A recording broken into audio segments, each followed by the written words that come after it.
प्यारे बच्चों, आज की इस वीडियो में हम अंग्रेजी का हिंदी में अर्थ निकालेंगे। तो इसका टाइटल है बनी आ लिटिल रैबिट। तो प्यारे बच्चों, यहाँ पर दिया है वन डे। वन डे का मतलब होता है एक दिन। Bunny was resting under a tree. A tree का मतलब होता है एक पेड़, अंडर का मतलब नीचे, रेस्टिंग का मतलब आराम कर रहा था। बनी बनी का मतलब होता है खरगोश। तो प्यारे बच्चों, इसका मतलब हुआ एक दिन एक खरगोश एक पेड़ के नीचे आराम कर रहा था। वैक का मतलब होता है अजीब। आ नट हिट। आ नट का मतलब अखरोट, हिट लगा, हिम उसके, अपॉन ऊपर, द हेड सिर के। तो अचानक एक अखरोट उसके सिर पर आ लगा। गॉडनेस ग्रासियस मी। तो यहाँ पर इसका मतलब हुआ मुझे विनीत अच्छाई है। सैड बनी खरगोश ने कहा। द स्काई मतलब आसमान, इज है गोइंग टू फॉल। फॉल का मतलब गिरना, तो आसमान गिरने वाला है। आई मस्ट गो मुझे जाना चाहिए।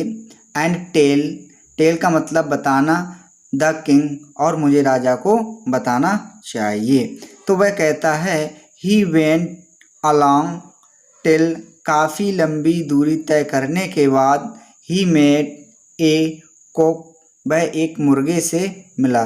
कोक का मतलब होता है प्यारे बच्चों मुर्गा, मेट का मतलब मिलना, वह एक मुर्गे से मिला। Where are you going. Where का मतलब कहाँ, आर हो, यू गोइंग, गोइंग का मतलब जा रहे हो, तो आप कहाँ जा रहे हो। सैड द कोक टू बनी। बनी का मतलब खरगोश। मुर्गे ने खरगोश से कहा,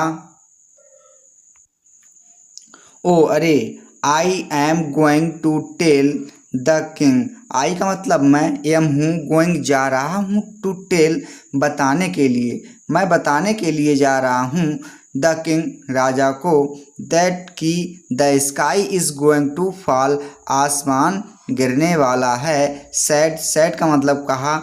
बनी बनी का मतलब खरगोश। खरगोश ने कहा मैं राजा को बताने जा रहा हूँ कि आसमान गिरने वाला है। मे आई कम विद यू। तो वह कहता है क्या मैं आपके साथ आ सकता हूँ। सैड द कोक मुर्गे ने कहा। मुर्गे ने कहा क्या मैं आपके साथ आ सकता हूँ। सर्टेनली निश्चित रूप से। सर्टेनली का मतलब होता है प्यारे बच्चों निश्चित रूप से। द कोक फॉलोड बनी। निश्चित रूप से जो मुर्गा था वह बनी खरगोश के साथ चल दिया। दे बेंट। दे का मतलब वे, बेंट गए, अलॉन्ग लंबी दूरी उन्होंने प्राप्त की या लंबी दूरी वे चले।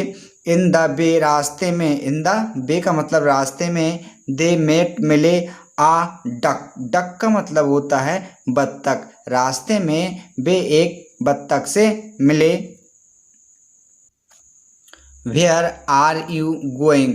गोइंग का मतलब जाना, यू आप, वेयर का मतलब कहाँ, तो आप कहाँ जा रहे हो। आस्किट का मतलब पूछा, द डक बत्तख ने, टू बनी। बनी का मतलब खरगोश, तो बत्तख ने खरगोश से पूछा आप कहाँ जा रहे हो। एंड द कुक और मुर्गे से।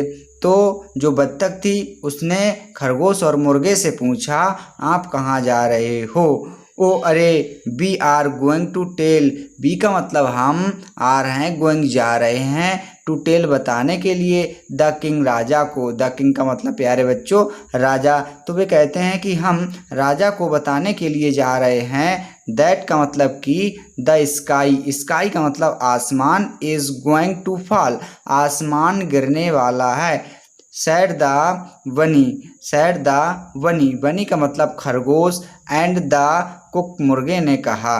खरगोश और मुर्गे ने कहा मे आई कम विद यू। मैं क्या, आई कम विद यू क्या मैं आपके साथ आ सकता हूँ। सैड द डक बत्तख ने कहा।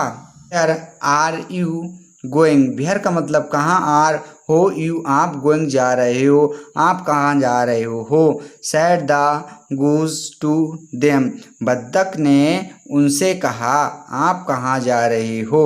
ओ अरे we are going to tell, we का मतलब हम, आर गोइंग जा रहे हैं, टू टेल बताने के लिए, द किंग राजा को, हम राजा को बताने के लिए जा रहे हैं, दैट की द स्काई आसमान is going to fall, fall का मतलब होता है गिरना, गोइंग जा रहा है, द स्काई आसमान, द स्काई का मतलब होता है आसमान। तो उन्होंने कहा कि आसमान गिरने जा रहा है, सैड बनी, बनी का मतलब खरगोश, खरगोश ने कहा आसमान गिरने जा रहा है। मे आई कम विद यू, क्या मैं आपके साथ आ सकता हूँ। सैड द गोस, बत्तख ने कहा सर्टेनली, निश्चित रूप से, सैड बनी, बनी ने कहा हाँ निश्चित रूप से आप हमारे साथ आ सकते हो। दे बेंट लॉन्ग टिल, काफ़ी दूरी चलने के बाद, दे बे मेट मिले, आ फॉक्स एक लोमड़ी से, इन द बे रास्ते में, काफ़ी दूरी तय करने के बाद बे रास्ते में एक लोमड़ी से मिले। Where are you going, where का मतलब कहाँ, आर हो यू आप गोइंग जा रहे हो, आप कहाँ जा रहे हो। सैड कहा द फॉक्स टू देम, लोमड़ी ने उनसे कहा। ओ अरे we are going to tell, वो कहता है, बी कहते हैं बी हम, आर हैं गोइंग जा रहे हैं, टू टेल बताने के लिए, द किंग राजा को, हम राजा को बताने के लिए जा रहे हैं। That the sky is going to fall, आसमान गिरने जा रहा है, सैड बनी, खरगोश ने कहा। जस्ट बिहाइंड, ठीक पीछे, द फॉक्स लोमड़ी के, was the door of his hill side, तो इसका मतलब हुआ ठीक पीछे से फॉक्स लोमड़ी वाज थी, द डोर, डोर का मतलब होता है दरवाजे पर, of hill, hill side, hill side का मतलब होता है उस पहाड़ी की तरफ। कैब, कैब का मतलब गोफा। तो प्यारे बच्चों इसका मतलब हुआ जो फॉक्स लोमड़ी थी वह गुफा के गेट पर, दरवाजे पर खड़ी थी। फॉक्स सेड टू देम, लोमड़ी ने उनसे कहा, लोमड़ी ने उनसे कहा, क्या कहा, this is a short way, यह बहुत छोटा रास्ता है, to the king's palace, palace का मतलब होता है महल, ये राजा के महल में अंदर जाने का बहुत छोटा रास्ता है। You will soon get there, आप वहाँ अंदर आएंगे, इफ़ यदि, यू फॉलो मी, यदि तुम मेरी बात मानते हो तो, आई विल गो फर्स्ट, पहले मैं जाऊंगी, किसने कहा, लोमड़ी ने कहा पहले मैं जाऊंगी, एंड और सैड कम आफ्टर, यू आप, कम आओ, आफ्टर बाद में, और आप बाद में आओ, ऑफ कोर्स वास्तव में, व्हाई नॉट क्यों नहीं, सैड बनी, बनी ने कहा, खरगोश ने कहा, कॉक मुर्गे ने, डक बत्तख ने, एंड गूज और दूसरी बत्तख ने, टुगेदर साथ साथ थे, ये सभी लोग साथ साथ थे। अब नेक्स्ट पर चलते हैं प्यारे बच्चों। सो इस प्रकार से the fox went into his cave, इस प्रकार से लोमड़ी उस गुफे के अंदर गई। देन तब फॉलोड डक कॉक गूज, इसके बाद जो थे बत्तख और मुर्गा एक अन्य बत्तख जो थे गए। एट लास्ट वेंट बनी, अंत में बनी गया, खरगोश गया। एंड और ईच वन प्रत्येक में से एक, वाज पाउंसेड अपॉन कूदता हुआ, आगे बढ़ता हुआ, and gobbled up by the fox, उस लोमड़ी के पास पहुँचे। तो प्यारे साथियों इस प्रकार से हमने अंग्रेजी का हिंदी में अर्थ निकाला। आशा करते हैं वीडियो अच्छी लगी होगी। अगर वीडियो थोड़ी सी हेल्पफुल रही हो तो वीडियो को लाइक करें, शेयर करें। चैनल पर पहली बार आए हों तो चैनल के लिए सब्सक्राइब करें। मिलते हैं अगली वीडियो में, जब तक के लिए थैंक यू, बाय बाय।